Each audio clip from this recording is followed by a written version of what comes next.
4 రోజులుగా జరుగుతున్న మంచు కుటుంబ వివాదాలపై సిపి సుధీర్ బాబు మంచు సోదరులకు సీరియస్ వార్నింగ్ ఇచ్చారు.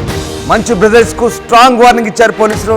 నిన్న మధ్యాహ్నం తమ్ముడు మనోజ్కి, సాయంత్రం విష్ణుకి వార్నింగ్ ఇచ్చారు రాచకొండ సిపి సుధీర్ బాబు. మరోసారి గొడవలకు దిగితే చట్ట ప్రకారం చర్యలుంటాయన్నారు సిపి. జల్పల్లి నివాసం నుంచి ప్రైవేట్ సెక్యూరిటీని పంపించాలంటూ విష్ణుకి సిపి ఆదేశాలు ఇచ్చారు. 126 బిఎన్ఎస్ ప్రకారం జిల్లా అదనపు మేజిస్ట్రేట్ హోదాలో నోటీస్ ఇచ్చారు.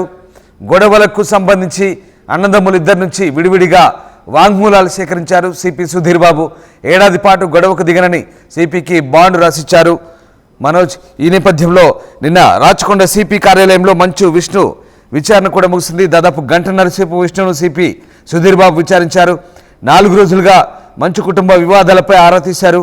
మరోసారి శాంతి భద్రతలకు విఘాతం కలిగేలా వ్యవహరించొద్దంటూ విష్ణుకు వార్నింగ్ ఇచ్చారు. ఇంకోసారి ప్రైవేటు సెక్యూరిటీ బౌన్సర్లతో గొడవలకు పాల్పడవద్దంటూ ఆదేశించారు. సమస్యలుంటే ఇంట్లో పరిష్కరించుకోవాలి, కానీ గొడవలు చేయొద్దంటూ సిపి సున్నితంగా వార్నింగ్ ఇచ్చారు. ఇంటి దగ్గర ఎలాంటి ఇబ్బందులున్నా పోలీసులకు సమాచారం అందించాలంటూ సూచించారు.